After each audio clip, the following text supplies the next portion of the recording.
In this tutorial, I'm going to show you how you can set the start date and end date for your promotion.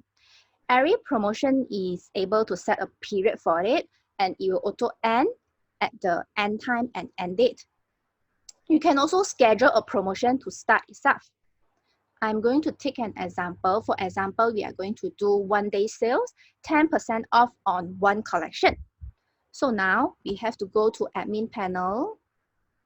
Then you go to marketing and promotion. We're going to add promotion. So you have to click the fifth one, which is for third apple and above.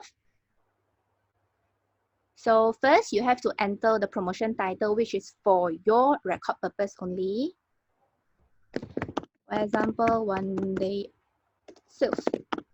Then secondly, this is for your customer to see it as a label. Sales. Okay.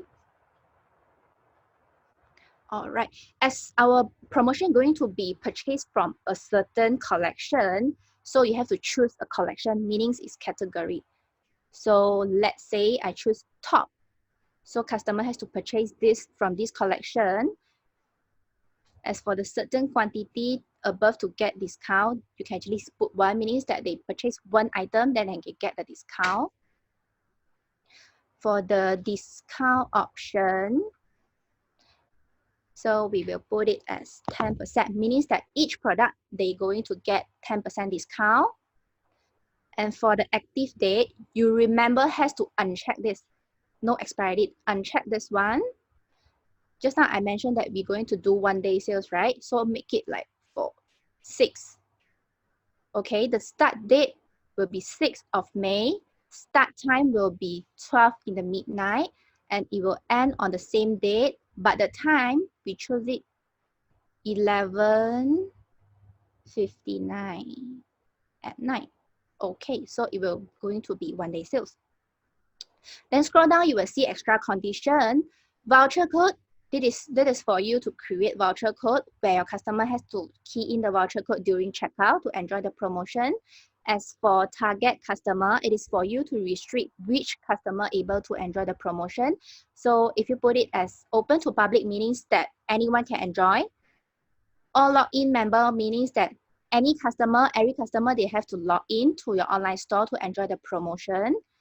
As for the third one, selected customer group, meaning that if you have like customer group A, B, C, only customer group B able to enjoy the promotion.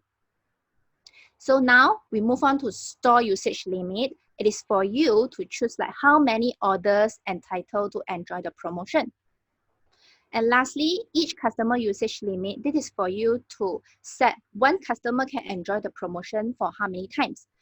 But you have to take note that if you set a usage limit here, customer will have to log in to their account on your online store to enjoy the promotion, so the system can detect whether the customer already enjoyed the promotion before or not.